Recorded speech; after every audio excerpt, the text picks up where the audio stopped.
دین کی خدمت کرنے کے لیے ابابیل کا سا جذبہ ہونا چاہیے۔ ابابیل ایک ننھا منھا چھوٹا سا پرندہ ہے، مگر اس کے جذبے کا عالم دیکھیے۔ جب نمرود نے، جو اصل لفظ عربی اعتبار سے نمروز ہے، نون پر پیش اور آخر میں زال ہے، جس کو عام عوامی زبان پر نمرود کہا جاتا ہے، 4 بادشاہوں میں یہ وہ بادشاہ ہے جو روئے زمین پر بادشاہت اور حاکمیت کرتا تھا، جن میں 2 مسلمان اور 2 کافر۔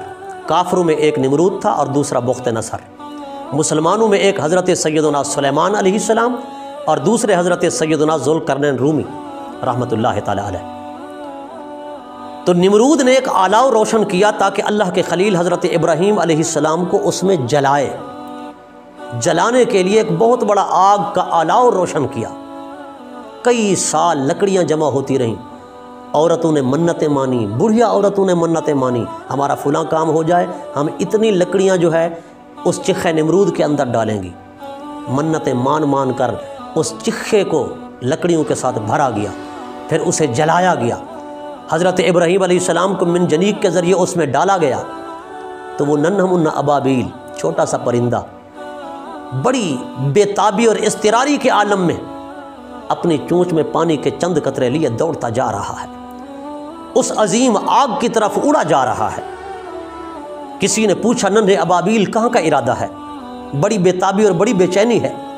اس ننھے منھے ابابیل نے کہا کہ نمرود نے ایک آگ کا آلاؤ روشن کر رکھا ہے اور اس میں حضرت ابراہیم کو جلا رہا ہے، میں آگ بجھانے کے لیے جا رہا ہوں۔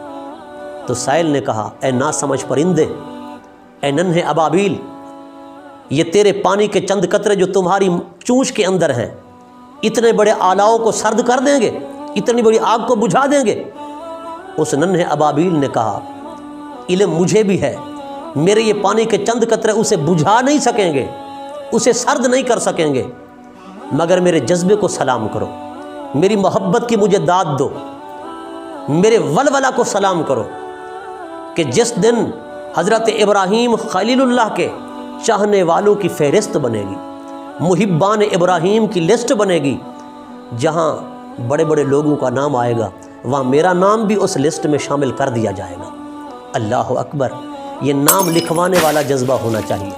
وہ بڑھیا آئی تھی نا سوت لے کر، سوت کے چند پنے لے کر کہ حضرت یوسف کو خرید کرے۔ کسی نے کہا یہاں تو سونے چاندی کے ڈھیر لگے ہوئے ہیں، ہیرے جواہرات کے ڈھیر لگے ہوئے ہیں، مگر یوسف کو کوئی خرید نہیں کر سکتا۔ تو یہ چند سوت کے اور چند روئی کے پنے لے کر آئی ہے تاکہ حضرت یوسف کو خرید کر سکے۔ اس نے کہا خرید تو نہیں کر سکوں گی، مگر خریداروں میں نام تو لکھا جائے گا۔ حضرات گرامی، آپ عالم ہیں، آپ شیخ طریقت ہیں، آپ مفتی ہیں، آپ طالب علم ہیں، آپ دین متین کی خدمت کے حوالے سے کوئی بھی حصہ رکھتے ہیں اور دین متین کی خدمت کرتے ہیں تو اسی جذبے کے ساتھ کریں تاکہ ہمارا نام لکھا جائے، ورنہ رب کائنات کو نہ لشکر جرار کی ضرورت پڑتی ہے، نہ مجاہدین کی، نہ سپاہ کی، نہ فوج کی، نہ بہت بڑے اسلحہ کی۔ رب کائنات اگر خانہ کعبہ کی حفاظت کروانا چاہے تو ننھے منھے ابابیلوں سے بھی کروا سکتا ہے، چھوٹے سے پرندوں کے ذریعے اتنے بڑے عظیم گھر کی حفاظت کروا لیتا ہے۔ اسے مجاہدین کی ضرورت نہیں پڑتی، نہ فوج کی حاجت پڑتی ہے، نہ سپاہ کی۔ اگر کوئی بھی دین کی خدمت کرتا ہے تو اسی جذبے کے تحت کرے کہ بس جس دن اللہ رسول کی بارگاہ میں حاضری ہوگی کاش کہ ہماری یہ چھوٹی سی خدمت قبول ہو جائے اور وہاں ہم سرخرو ہو جائیں، ہم نبی پاک کو منہ دکھانے کے قابل ہو جائیں۔ اگر آج مساجد کی انتظامیہ ہیں، مدارس کی انتظامیہ ہیں، جب سے یہ مساجد و مدارس انتظامیہ جو دنیا دار، تاجر، دنیاوی کاروبار کرنے والے ان کے زیر تسلط آئے ہیں مساجد و مدارس، تب سے حق کہنے کا بیڑا غرق ہو گیا ہے۔ دین کا صحیح پیغام نہیں پہنچ رہا، دین کا وہ عالمگیر پیغام آج مسجدوں تک، مدرسوں تک محدود ہو گیا ہے۔ مسجد اور مدرسے کی 4 دیواری سے باہر کے لیے اگر کوئی عالم دین کا پیغام پہنچانے کے لیے آواز اٹھاتا ہے تو اس کی آواز کو دبایا جاتا ہے، اس کے دست و بازو بننے کی بجائے اس کی ٹانگیں کھینچی جاتی ہیں۔